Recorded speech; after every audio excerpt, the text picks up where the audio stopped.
Students, इस section में हम मिड फ्रीक्वेंसी रेंज पर बात करने वाले हैं। यानी कि आरसी कपल्ड एम्पलीफायर का जो ये फ्रीक्वेंसी रिस्पॉन्स कर्व है, इसके ओनली कौन से रीजन की बात करना चाहते हैं हम? इस सेकेंड रीजन, जिसको हमने नाम दिया है मिड फ्रीक्वेंसी रेंज रीजन का। और इस फ्रीक्वेंसी रेंज के अंदर हमारा ये जो आरसी कपल्ड एम्पलीफायर है, ये कैसा बिहेव करेगा, इसके बिहेवियर को हम जानना चाहते हैं। और आरसी कपल्ड एम्पलीफायर का अगर आप बिहेवियर जानना चाहते हैं तो ओनली 3 कैपेसिटर का बिहेवियर हम स्टडी कर रहे हैं। जो फर्स्ट कैपेसिटर है वो हमारे पास इनपुट कैपेसिटर है, उसको मैंने नाम दिए रखा है C1 कैपेसिटर का। यानी कि C1 जो कैपेसिटर है वो इनपुट सिग्नल के ओनली AC कंपोनेंट को कपल करेगा फर्स्ट ट्रांजिस्टर के बेस के साथ। जो हमारा जो सेकंड कैपेसिटर है वो हमारे पास है कपलिंग कैपेसिटर। और कपलिंग कैपेसिटर का मेन पर्पज क्या है? जो हमारा फर्स्ट स्टेज का ट्रांजिस्टर है, जो उसकी आउटपुट हमें आरसी के एक्रॉस मिलती है, उस आउटपुट का केवल एसी कंपोनेंट को वो कपल करता है सेकेंड ट्रांजिस्टर के बेस के साथ। यानी ये हमारे पास एक कपलिंग कैपेसिटर है। और जो हमारे पास ये सीई कैपेसिटर है, इसको हमने नाम दे रखा है बाईपास कैपेसिटर। और हम जानते हैं कोई भी कैपेसिटर क्या काम करता है, वो एसी को तो परमिट करता है और डीसी को क्या करता है, ब्लॉक करता है। इसका मतलब हर कैपेसिटर का अपना कोई ना कोई कैपेसिटिव रिएक्टेंस होता है। और कैपेसिटर का कैपेसिटिव रिएक्टेंस कितना होता है? 1/2 पाई FC। यानी कि इसको लेकर हम मिड फ्रीक्वेंसी रेंज को स्टडी करना चाहते हैं।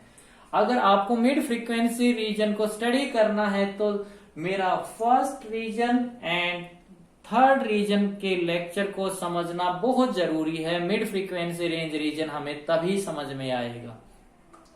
हमने बात की थी, देखिए, उस फ्रीक्वेंसी रीजन की जो कि हमारे पास एक रीजन था 0 से 50 हर्ट्ज का, और एक हमने बात की थी अबाव ऑफ 20 किलो हर्ट्ज की।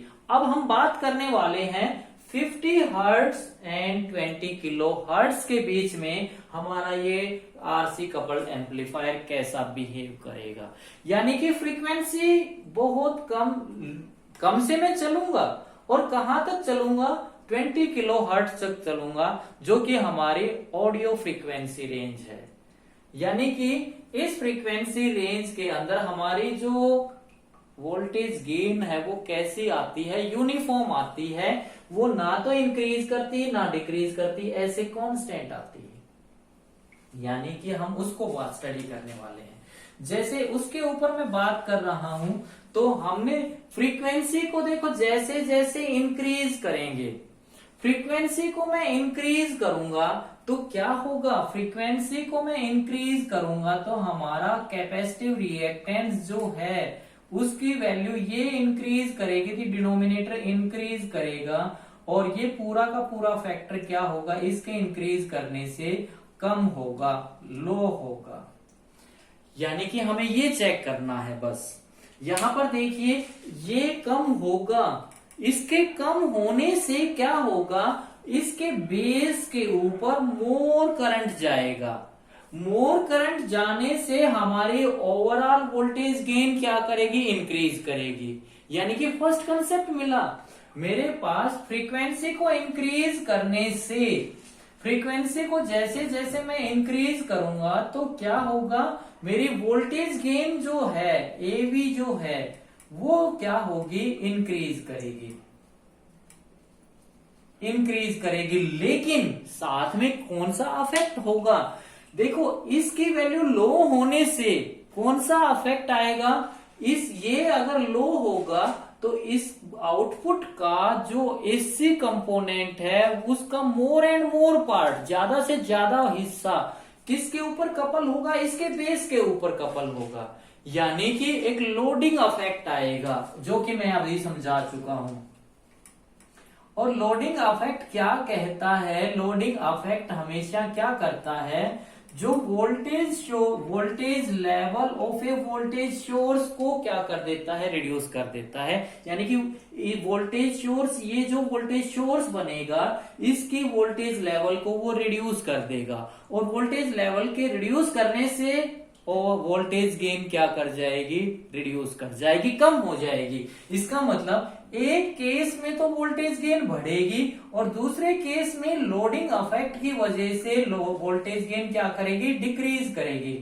और डिक्रीज करने की वजह से दोनों का ओवरऑल जब इफेक्ट ऐड होगा, यानी कि जैसे मैं क्या कह रहा हूं, फ्रीक्वेंसी की वैल्यू क्या है, मैं लो से क्या कर रहा हूं, इंक्रीज करता चल रहा हूं।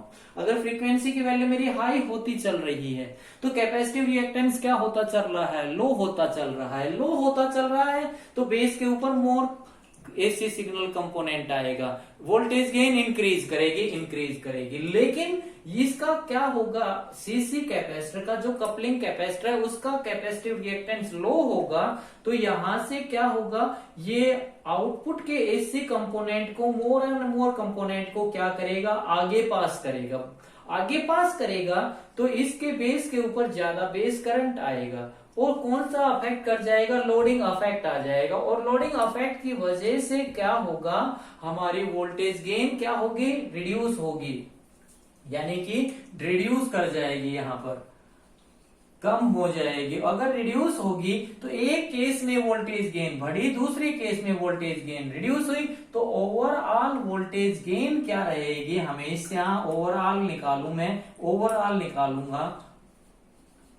ओवरऑल वोल्टेज गेन निकालूंगा तो वो क्या रहेगी, हमेशा कांस्टेंट आएगी। फ्रीक्वेंसी को बढ़ाता रहूंगा यहां तक 20 किलोहर्ट्ज तक, तो कांस्टेंट आती चलेगी, यूनिफॉर्म आती चलेगी। तो अब हमने बात की मिड फ्रीक्वेंसी रीजन के अंदर हमारी फ्रीक्वेंसी रेंज जो वोल्टेज गेन है वो क्या आएगी, वो यूनिफॉर्म आएगी। और वो किस रीजन के अंदर आएगी, 50 हर्ट्ज से लेकर या 50 हर्ट्ज टू 20 किलो हर्ट्ज। वो हमें एम्पलीफायर को डिजाइन करते टाइम पे डिजाइन करना है। ये 20 हर्ट्ज से टू मैक्सिमम 20 किलो हर्ट्ज भी होती है। ये हम एम्पलीफायर को डिजाइन करते टाइम पे इस मिड फ्रीक्वेंसी रेंज की वैल्यू को ध्यान में रखते हुए हम डिजाइन करते हैं।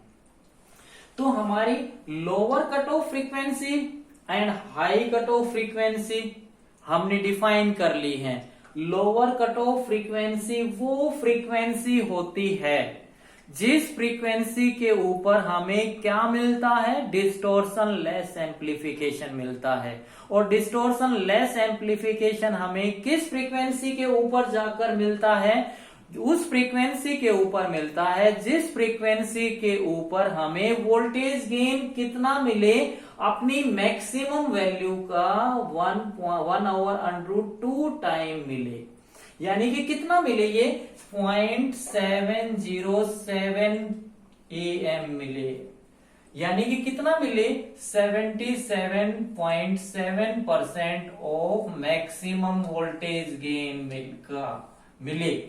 वो कितनी फ्रीक्वेंसी के ऊपर मिलेगा, उस फ्रीक्वेंसी को हम क्या कह देंगे, लोअर कट ऑफ फ्रीक्वेंसी। यानी उस फ्रीक्वेंसी के ऊपर हमें क्या मिलता है, एक डिस्टोर्शन लेस एम्प्लीफिकेशन मिलता है। यानी कि इससे नीचे वाली फ्रीक्वेंसी के ऊपर, पूरी की पूरी फ्रीक्वेंसी के ऊपर हमें डिस्टोर्शन लेस एम्प्लीफिकेशन नहीं मिलेगा। इस फ्रीक्वेंसी से ऊपर हमें क्या मिलेगा, डिस्टोर्शन लेस एम्प्लीफिकेशन मिलेगा। तो ये हमारी कौन सी फ्रीक्वेंसी हो गई, लोअर कट ऑफ फ्रीक्वेंसी। ऐसे ही ये हमारे पास हायर कट ऑफ फ्रीक्वेंसी है। इस हायर कट ऑफ फ्रीक्वेंसी के ऊपर भी हमें डिस्टोर्शन लेस एम्प्लीफिकेशन कितनी फ्रीक्वेंसी के ऊपर मिलता है, जिस फ्रीक्वेंसी के ऊपर वोल्टेज गेन अपनी मैक्सिमम वैल्यू का कितना रह जाती है, 70.7% रह जाती है। तो उसको हमने क्या कहा, higher cut off frequency region. तो यानी फ्रीक्वेंसी, तो हमें दो फ्रीक्वेंसी मिल गई, एक हायर कट ऑफ, एक लोअर कट ऑफ। तो इनके बीच का जो ये फ्रीक्वेंसी रीजन है, इस फ्रीक्वेंसी रीजन को हमने क्या बोला, एक ये इस फ्रीक्वेंसी रीजन की क्या है, एक विड्थ है। तो इसको हमने क्या बोला, ये एक बैंड बन चुका है ये। तो ये क्या बन गया, एक मिड फ्रीक्वेंसी रेंज की एक विड्थ, बैंड विड्थ बन गई। तो बैंड विड्थ क्या कैसे निकालेंगे हम? अगर हायर कट ऑफ फ्रीक्वेंसी में से मैं लोअर कट ऑफ फ्रीक्वेंसी की वैल्यू को सब्ट्रैक्ट कर दूं तो मेरे पास क्या निकल आएगी? बैंड विड्थ निकल आएगी। इसका मतलब बैंड विड्थ का फार्मूला मेरे पास क्या बन गया? Bandwidth is equal to higher cut off frequency minus lower cut off frequency. तो ये था हमारा frequency response curve of RC coupled amplifier.